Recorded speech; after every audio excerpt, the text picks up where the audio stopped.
कैमरे पर दलित हिंदुओं का सवाल पूछा तो चंद्रशेखर आजाद को क्यों भागना पड़ा? सीएए आंदोलन से देश के दलितों का क्या लेना देना था या मुसलमानों का क्या लेना देना था? पाकिस्तानी हिंदुओं पर सवाल सुनकर भड़क क्यों गए आजाद? आप गए हो, आप बहस कर रहे हो, आप पूरे इंटरव्यू को डिस्टर्ब कर दिया आपने, अच्छी बात नहीं है। आज तक के इतिहास में आजाद का सबसे भयंकर इंटरव्यू। 4 गोली जिसके ऊपर चली हो, क्या उसको सुरक्षा मिलनी चाहिए? नहीं। ग्लोबल भारत टीवी के संवाददाता ने पूछे ऐसे सवाल, कुर्सी छोड़कर जाना पड़ा। आप जो है मिस्टर ने अरे सर नहीं प्लीज। पहले इंटरव्यू छोड़कर भागे, फिर रिपोर्टर को थोड़ी देर तक बंधक बनाया। नहीं ऐसे कौन सा सवाल रिपोर्टर ने पूछा कि चंद्रशेखर आजाद ने रिपोर्टर को बंधक बना लिया? अगर आप इस बात को कह रहे हैं कि सियासी वजूद, तो सियासी वजूद एक दिन में थोड़ा ही बनता है, लेकिन 4 गोली जिसके ऊपर चली हो, क्या उसको सुरक्षा मिलनी चाहिए? नहीं मिलनी चाहिए? आप बताओ मुझे। जिसकी जान को खतरा है सुरक्षा उसी को तो मिलती है। तो इनसे पूछो क्यों दिए, सरकार के लोगों से पूछो, और अगर किसी सेटिंग दे तो उसको वापस ले ले। मैंने तो इनको वापस करने का लेटर लिखा था, तो इनके अधिकारियों ने मुझे कहा कि कंडीशनल है, जब तक आप इलेक्शन लड़ रहे हैं तब तक सुरक्षा दी गई, क्योंकि आपकी जान को खतरा है। तो मुझे कोई क्यों मारना चाहता है? लगातार राज्य सरकार पर भी आरोप लगाया कि इनकी तरफ से ही मुझ पर हमले होते रहे हैं, राजनीतिक साजिश भी बताई, बावजूद इसके वही सरकार आपको सुरक्षा भी दे रही, तो कोई तो बात होगी। हाँ, तो ये इलेक्शन कमीशन लेके सब लोगों को मैंने लिखा कि भाई ये इस तरह के लोग हैं और इस तरह के हमले की वो है, और आप इसकी जांच करा लो। मैंने एप्लीकेशन नहीं दी है। चंद्रशेखर जी, एक और चीज़ कि राजनीति में कई बार जो आपका दोस्त होने का या आपका सहयोगी होने का ढोंग करता है, वही आपका राजनीतिक तौर पर सबसे बड़ा दुश्मन हो सकता है, बावजूद इसके कि आप अपना राजनीतिक दुश्मन किसी और को मानते हो। क्या चंद्रशेखर के साथ इस तरह की भी राजनीतिक परिस्थितियां आ रही हैं और वो समझ पा रहे हैं लगातार इन बातों को? मैं ये समझता हूँ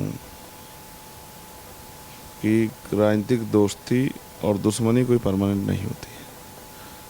दूसरी बात,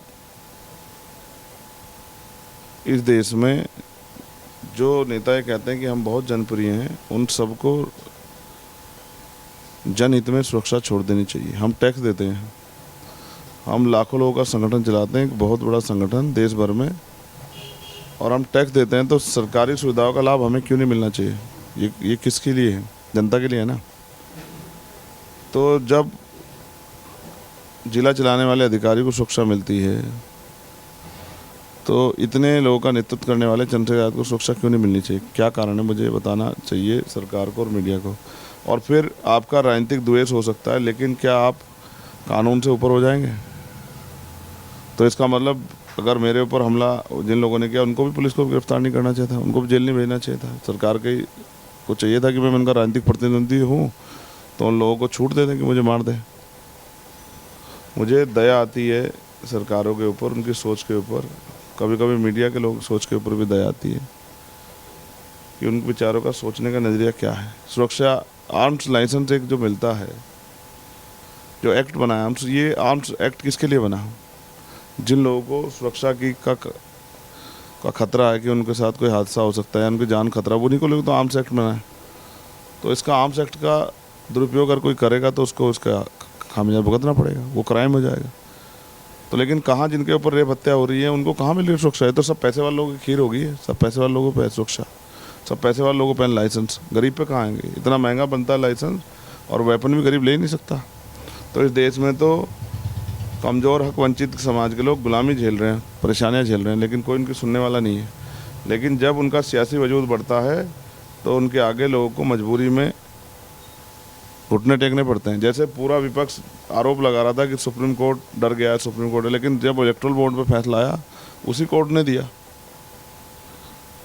लोकतंत्र सुरक्षित है ना इस देश में? सुरक्षित रहेगा अगर जनता जागरूक रहेगी तो रहेगा, जनता जागरूक नहीं रहेगी तो नहीं रहेगा। देखो कितने कांग्रेस पार्टी के लोग आज बीजेपी ज्वाइन कर गए, गौरव वल्लभ चले गए, विजेंद्र सिंह चले गए, और भी तमाम लोग। हाँ, तो अब ये जिन लोगों को सिर्फ सियासी काम करना, बेचारे आ जा रहे हैं। जो विचारधारा पे आधारित वो लोग टिके हुए हैं। हम तो अपनी विचारधारा पे आधारित लोग हैं, और अपने दल में हम लोग अपने विचार के साथ खड़े हैं, उसके साथ खड़े रहेंगे, हमें कौन रोक सकता है? एक आरोप आप पर बड़ा बार लगता है कि चंद्रशेखर उन्हीं जगहों का रुख करते हैं जहां पर या तो ब्राह्मण दलित हिंसा हो या राजपूत दलित हिंसा हो। चंद्रशेखर उन हिस्सों में नहीं जानते, उन जगहों पर नहीं जाते हैं जहां मुस्लिम दलित हिंसा होती है। चंद्रशेखर वहां से अपना मुंह मोड़ लेते हैं। ऐसा है क्या? कोई घटना बताओ। दिल्ली में हुआ सर, दिल्ली में जो है दलित हिंसा, वो दिल्ली दंगों में जिन दलितों के घर जले वहाँ तक तो नहीं गया। कौन कह रहा है आप गए थे कवर करने के लिए? अभी एक लड़की की हत्या हुई थी, चाकू से गोद के मार दिया था, तो मैं गया था और उसकी लड़ाई भी हमने लड़ी। ये जो नैरेटिव है और आरोप लगाने वाले, ये कौन लोग हैं? ये वही लोग हैं जो मुझसे बेचारे नहीं चाहते कि हम जो हैं कामयाब हो। वो जब हमें रोक नहीं सकते तो हम पे आरोप लगाते हैं। मैं ये कह रहा हूँ कि जब केंद्र सरकार पे पुलिस बल है पूरा दिल्ली में और स्टेट गवर्नमेंट पे पुलिस बल है, तो ये क्या कर रहे हैं? ये कुर्सी पे क्यों बैठे हैं जब ये न्याय नहीं दिला सकते लोगों को और पुलिस जनता की रक्षा नहीं कर सकते? जैसे आप कहीं कुछ करते हैं तो आपका स्टाइल ऐसा होता है, इतना एग्रेसिव होता है कि लोगों को अपने आप पता लग जाता है। तो ऐसा क्यों नहीं होता है कि आप दिल्ली गए तो लोगों को क्यों नहीं पता लगा? अब ये आपको उन लोगों को, जिन लोगों को नहीं पता लगा, उनको मुंह धोना चाहिए और उनको जागरूक रहने की टैबलेट खानी चाहिए। पूरी दुनिया को पता लगा, पूरे देश को पता लगा। अंतर नहीं करते हैं ना, हिंसा होगी तो जो पीड़ित होगा उसके पास जाएंगे। मैं तो जाति देखता ही नहीं हूँ, ना धर्म देखता हूँ, आरोपी देखता हूँ। जो आरोपी है उसने आरोप किया तो वो फिर कोई हो। तो शायद देश के बहुत सारे नेता संदेश खाली पे ट्वीट ना कर पाए हों, लेकिन मैंने वहाँ टीम भी भेजी और अपनी बात एक्स पे भी रखी। संदेश खली पे भी गए थे आप? नहीं, मैं नहीं गया, मैं चुनाव की टीम गई? हाँ, यस, बंगाल की टीम। और मैं खुद जो है मैंने अपनी बात रख के कहा कि उनको सख्त से सख्त सज़ा मिले। ये सिलेक्टिव लोग हैं, ये जनता के सामने एक्सपोज हो चुके हैं। और मेरा विरोध अगर ये लोग बेचारे नहीं करेंगे तो इन पे इनको इनकी पार्टी के लोग निकाल नहीं देंगे। जैसे आपने कहा 2 रुपये में ट्वीट करने वाली जो टीमें लगी हुई हैं, ये बेचारे अगर विरोध नहीं करेंगे, कुछ सड़कों पर आकर किसने आंदोलन किया कि भाई चंद्रशेखर वहाँ नहीं गए? बताओ आप मुझे, किया नहीं किया ना? तो ये 2 रुपये ट्वीट करने वाले बेचारों का रोजगार तोड़वाओगे क्या? आप ये कह रहे हो कि लोग चंद्रशेखर आजाद की वजह से बेचारे। कि राजनीति में कोई परमानेंट दोस्त नहीं, कोई परमानेंट दुश्मन नहीं, तो क्या ऐसा हो सकता है इन फ्यूचर चंद्रशेखर बीजेपी के साथ दिखें? कभी नहीं हो सकता है। राजनीति में नहीं है, लेकिन विचारधारा के आधार पर हम भारतीय जनता पार्टी की विचारधारा से सहमत नहीं है। देश का संविधान कमज़ोर करना, देश के लोकतंत्र को जी ऐसा बहुत सारे लोग जो कहते थे जी हम सहमत नहीं है, हम इनके साथ जाएंगे नहीं, वो सब लोग हैं ना साथ में? तो मैं उनका ठेकेदार तो हूँ नहीं, मैं तो आपका भी ठेकेदार नहीं कि आप क्या करोगे कल। ये मेरा काम नहीं है। मैं अपने अच्छा, जिन लोगों ने मेरे ऊपर 40 मुकदमे लगाए, जिन्होंने मुझे 16 महीने जेल में रखा, मेरे शरीर का कोई हिस्सा ऐसा नहीं जहाँ लाठियाँ ना पड़ी हो, मेरे नखून तक खींच लिए। अब उनसे मैं मित्रता रखूँगा, शत्रुता, ये मेरा काम नहीं है। मैं तो अपना काम कर रहा हूँ। लेकिन जिन लोगों को आपने मित्र समझा, मित्र तो वो भी नहीं है। नगीना सीट पर समाजवादी पार्टी का उम्मीदवार है ना, लड़ रहा है ना। क्या कह रहा हूँ, मित्र तो मैं आपको भी समझ रहा हूँ। आप में से देखो, मीडिया के लोगों के होते ही अतीक को, अशरफ को गोली मार दी। अब पता थोड़ा है किसके बेस में, किसके दिल में क्या छिपा है। अब मैं कोई ज्योति थोड़ा कि अंदर घुस जाऊँ किसी के, देख लूँ क्या हो रहा है। अब आप में से कोई हथियार निकाल के हमला कर दे। मैं जो आपके शुरुआती दौर वाला चंद्रशेखर और क्रांतिकारी आंदोलनकारी और अब एक राजनेता के तौर पर जो मैं देख रहा हूँ, बहुत ही बदलाव है आपके अंदर। तो उम्र के साथ अनुभव आता है, अनुभव के साथ बदलाव होता है। जब आदमी 10वीं में होता है 10वीं तक का ज्ञान रखता है। जब 12वीं में होता है 12वीं का, जब ग्रेजुएट पोस्ट ग्रेजुएट होता है तो उसका ध्यान रखता है। जब किसी कुर्सी पे चला जाता है तो चाहे वो किसी जाति धर्म का हो, जैसे कोई आदमी डीएम बन जाए, आईएएस बन जाए, तो ऐसा थोड़ा है कि वो अपने बचपनों के हिसाब से काम करेगा, उस कुर्सी के हिसाब से काम करेगा जिस कुर्सी पर बैठा है। तो आज जिस पार्टी को मैं रिप्रेजेंट कर रहा हूँ, आज़ाद समाज पार्टी, जिसकी वजह से आप दिल्ली से चले गए यहाँ तक का आपने सफ़र किया, तो उसके अध्यक्ष के रूप में मुझे उसके गरिमा का पालन करते हुए अपनी बात रखनी है। बहुत कुछ ऐसा होता होगा जो लगता होगा कि पुराने समय में ये नहीं करना चाहिए था, या अब जो कर रहा हूँ वो ज़्यादा ठीक कर रहा हूँ? समय के साथ जो किया अच्छा किया, और आगे जो करूँगा वो भी अच्छा करूँगा। और मैं फिर किसी चीज़ पे ज़्यादा चिंतन नहीं करता। भूतकाल को, मैं बुद्ध को मानने वाला व्यक्ति हूँ, रविदास, कबीर, नानक, गुरु को। भूतकाल पे जो बीत गया उस पर मैं दुख नहीं करता, भविष्य पे मैं जो है चिंता नहीं करता। मैं अपना काम करता हूँ, वर्तमान में जीता हूँ। रेबन वाला चश्मा है अभी अपने पास? रेबन वाला भी है, और अभी कोशिश कर रहा हूँ कि और भी। अब आई साइड का हो गया ना, समस्या ये होगी, अब आई साइड की समस्या होगी। नहीं, आपके प्रशंसक उस चश्मे में आपको बहुत देखा है, तो लोगों को आदत है उसमें देखने की। अब देखो, आप भी तो मेरे प्रशंसक ही हो, तभी तो वहाँ चल के यहाँ तक आए, वरना किसी और को भेज देते। तो सब कुछ है, कोई चीज़ छोड़ी तो है। जिस चीज़ का मैं हाथ पकड़ता हूँ छोड़ता नहीं हूँ। मैंने अपनी कोई भी चीज़ बेचना नहीं सीखा है, ना ज़मीर, ना कोई सामान, ना कुछ। एक अंतिम सवाल आपसे पूछ रहा हूँ, सीएए के आंदोलन में अचानक जामा मस्जिद पहुंच जाते हैं चंद्रशेखर और संविधान की प्रति लेकर बाहर आते हैं। सीएए आंदोलन से देश के दलितों का क्या लेना देना था, या मुसलमानों का क्या लेना देना था? आपका कॉन्स्टिट्यूशनली ज्ञान बड़ा कमज़ोर है, इसलिए आप बेबुनियाद सवाल पे बात कर रहे हैं। अगर आप पढ़ते तो शायद आपको पता लगता कि सीएए का नहीं, एनआरसी का विरोध था।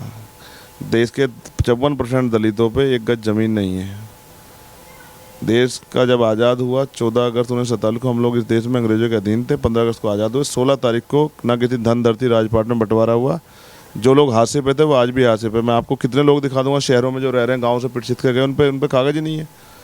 तो जब आप कागज़ मांगोगे तो वो गरीब कहाँ से दिखाएंगे? सबसे ज़्यादा नुकसान तो दलित और आदिवासी को ही होता। सीए में तो केवल नागरिकता देने की बात है, किसी से नागरिकता लेने की बात ही नहीं है। तो मैंने तो आपको सवाल के जवाब में कहा कि मेरी सीए से लड़ाई नहीं है, मेरी लड़ाई एनआरसी से है।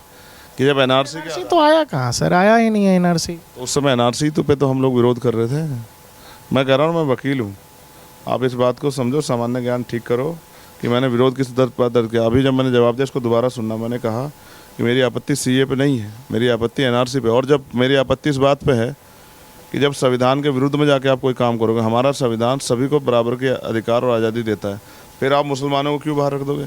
ये आपका सियासी मतलब नहीं तो और क्या है? ये आप अगर वोट को जो है पोलराइजेशन करने के लिए नहीं कर रहे हो तो और क्या कर रहे हो? 4.5 साल में क्यों नहीं आया सीए आप पे? जनता सब समझती है। देखो कैसे मुस्लिम समाज कितना समझदार चुप बैठा नहीं बैठा है।